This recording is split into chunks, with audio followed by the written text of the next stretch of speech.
This is Major Tom 2 Ground Control. I'm stepping out the door with some WildStar knowledge.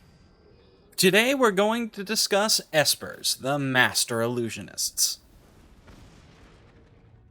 Now, unless you've read a lot of paranormal books or sci-fi books, you probably really haven't heard the term Esper before.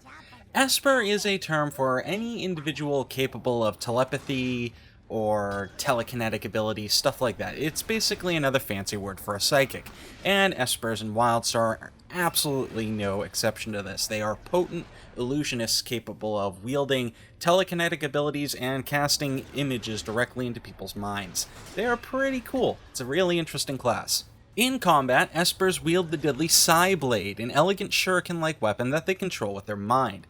They can whirl it around, they can whip it at people at range, they can bring it back, they can summon illusionary Psy Blades and send those at people. Very, very cool weapon.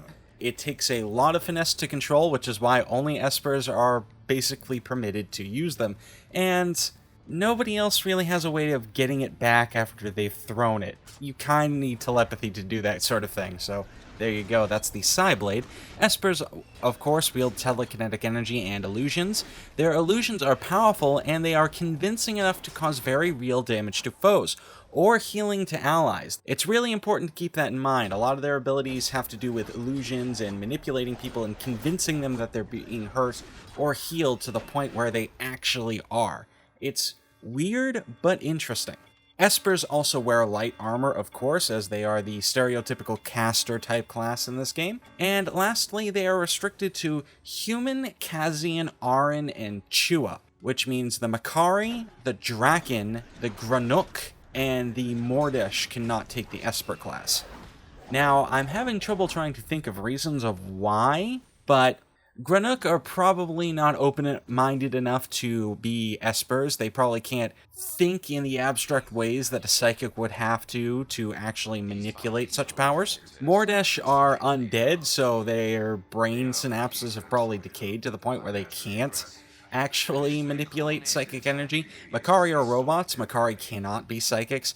And Draken probably have too simple of a mind to actually manipulate that kind of level of power. And there you go. That's what we have. Humans, Kazians, Aran, and Chua. That's all. So, as you probably got a hint of before, the Esper class is for ranged DPS and healing, which sounds a little unusual, but after I start explaining it, you'll probably get a better sense of it. Now, Espers take to the battlefield wielding both Psy points and mana. Every ability that they use costs a certain amount of mana. Once they run out of mana, they cannot actually use any more abilities. However, certain abilities that they use build up Psy points. These Psy points can be used to boost other Psy finishing abilities, much like combos in any other MMO, specifically like World of Warcraft.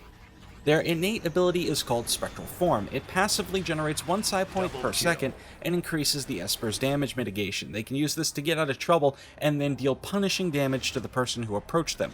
Conversely, they can use this to get out of trouble and then heal all their allies, including themselves, because that's what Espers are good for. Now, as I said, their two roles are DPS and healing. If you want to go the DPS route, you're going to want to take Moxie for the assault power, Finesse for the critical chance and the critical severity, and Brutality for strike through and critical severity. Because you want to be critting a lot, you want to be dealing high crits, and you want to be hitting people very hard, striking straight through their armor. You want to punish people and punish people in an area.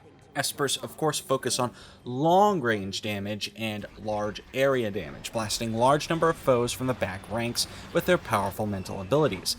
They can send their shuriken flying through people, they can summon weird spectral energy bursts, they can do all sorts of cool little things.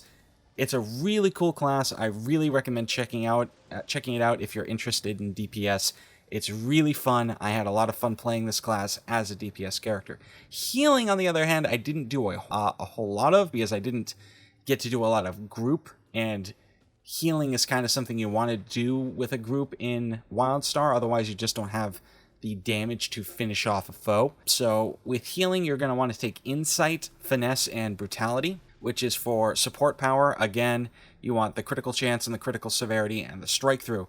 You want critical chance and critical severity on a healer because you can crit while healing, which is a major boon to all your teammates. You want to be critting while you're healing as much as possible. Esper healing provides health directly to allies, and it also produces absorption shields to everybody. Their psi points can be used to provide very sudden and very potent boosts to healing, and the Esper class is best served as secondary healers combined with using disabling utility abilities, interrupts, snares, that sort of thing. So I think the best way to go with an Esper is either as a hybrid or pure DPS, leaning more towards hybrid because you get the wider breadth of abilities if you go that way.